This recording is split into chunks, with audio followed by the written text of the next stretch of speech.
Bonjour, c'est Émilie. Aujourd'hui, je vous refais une nouvelle vidéo sur ma pratique.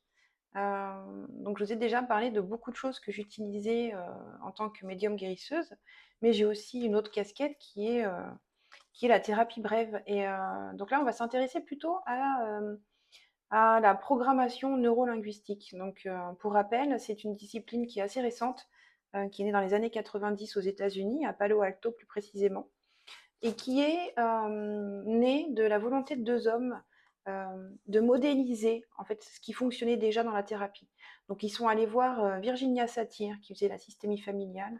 Ils ont observé aussi Milton Erickson pour l'hypnose et ils ont aussi fait la même chose avec Fritz Perls pour la gestalt thérapie. Ils ont été voir ces trois personnes-là et ils ont décortiqué leur façon de travailler, leurs résultats, et ils ont été piochés dans ce qui marchait le mieux. Et tout ce qui marchait bien, ils ont condensé pour faire une seule discipline qui est la programmation neurolinguistique. Donc, dans une séance de programmation neurolinguistique, donc on va dire PNL maintenant, ça ira plus vite pour la suite de la vidéo, vous allez retrouver des subtilités de chaque discipline. À la différence près, c'est que vous ne serez jamais assis sur un divan à vous reposer. C'est plus dynamique.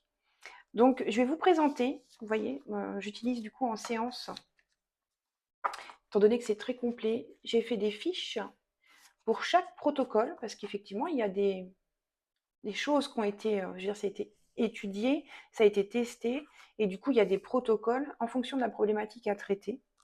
Donc, la première que j'ai là, il s'appelle le tourniquet des perceptions.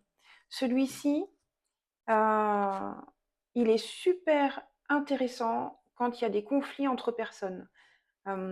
Pour vous, alors je ne vais pas vous détailler le protocole, ce n'est pas le but de la vidéo, mais pour vous expliquer un petit peu ce qui va se passer, c'est que dans ce protocole-là, quand vous êtes en conflit avec quelqu'un, je vais vous faire parler de, voilà, de ce que vous ressentez, nanana.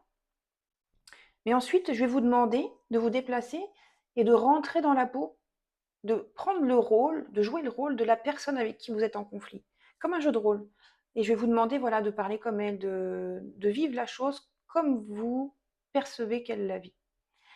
Mais ça ne s'arrête pas là. Ensuite, je vais vous demander de prendre le rôle d'une tierce personne qui passerait dans le coin et qui verrait la scène de dispute entre les deux, et de prendre sa place et de jouer son rôle aussi. Mais ça ne s'arrête pas là.